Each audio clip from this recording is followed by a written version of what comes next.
Welcome back to my channel Rudy Konsultan, channel yang membahas tentang informasi perpajakan dan tutorial tentang aplikasi perpajakan. Di video kali ini Rudy Konsultan mau bahas yaitu tentang dokumen apa saja yang perlu teman-teman lampirkan untuk wajib pajak orang pribadi saat lapor SPT tahunan. Secara sebentar lagi batas SPT orang pribadi ya di tanggal 31 Maret.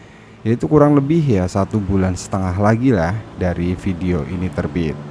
So sebelum gue lanjut, untuk teman-teman yang mungkin baru lihat channel ini, jangan lupa klik tombol subscribe. Jangan lupa teman-teman nyalain juga loncengnya agar teman-teman tidak ketinggalan informasi terupdate dari Rudy Konsultan.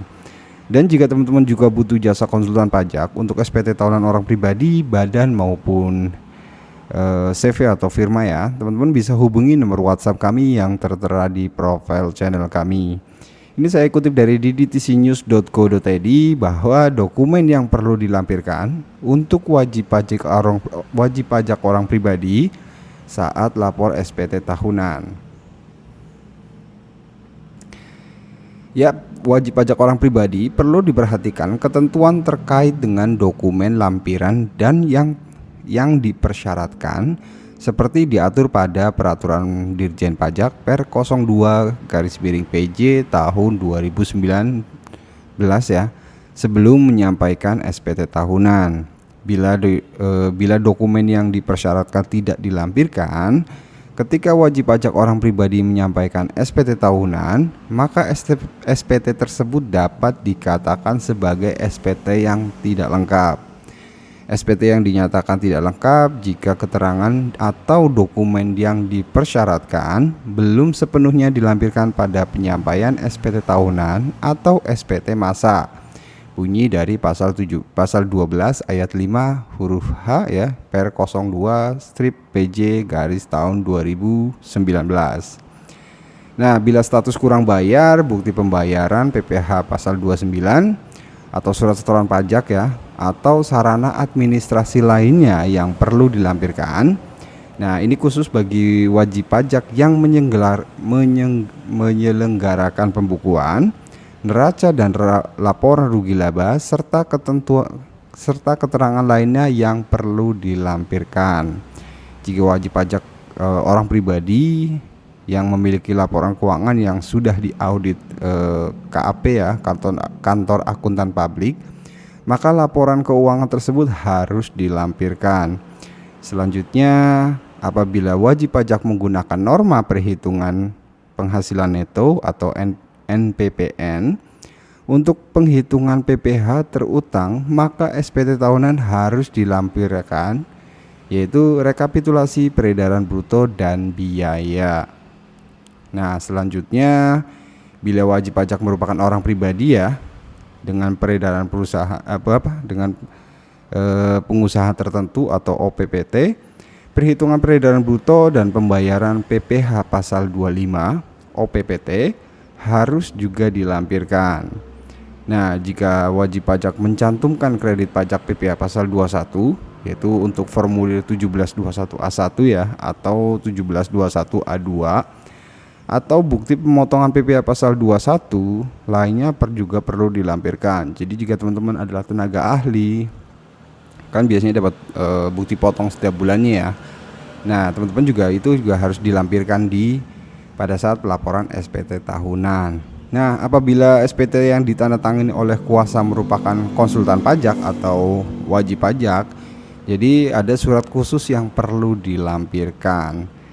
Nah, pastikan dulu ya teman-teman sebelum melaporkan SPT, jika teman-teman adalah seorang karyawan, maka teman-teman bisa meminta yaitu bukti potong 1721A1 ataupun bukti potong tidak final lainnya ya, atau mungkin teman-teman sebagai tenaga ahli maka minta bukti potong atas pemotongan PPh tersebut.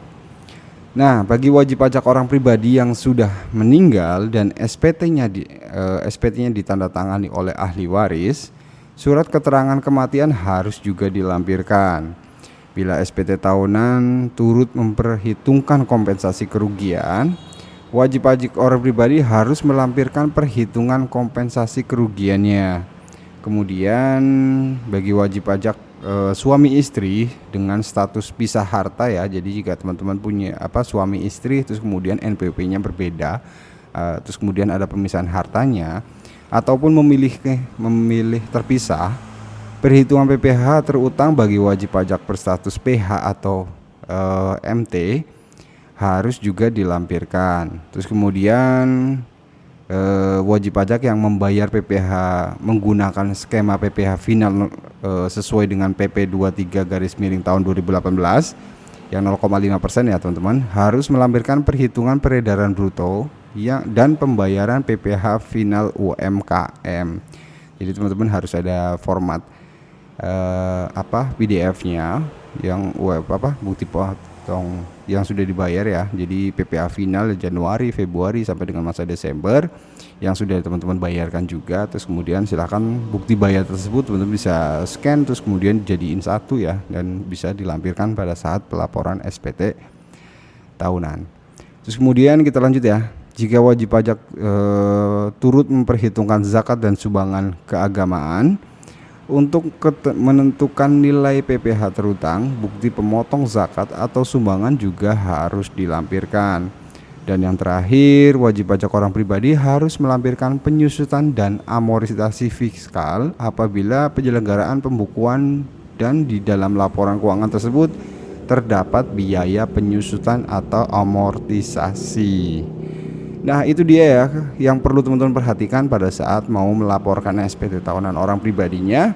Pastikan teman-teman melampirkan ya lampiran apa yang dibutuhkan pada saat pelaporan SPT. Jika teman-teman adalah seorang karyawan, maka teman-teman lampirkan juga bukti potong 1721A1.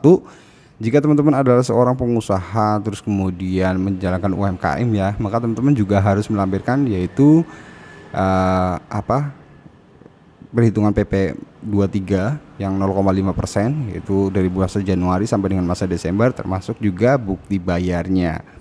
Jadi agar pelaporan SPT tahunannya sudah komplit atau bisa dianggap tidak ada kekurangan ya, atau istilahnya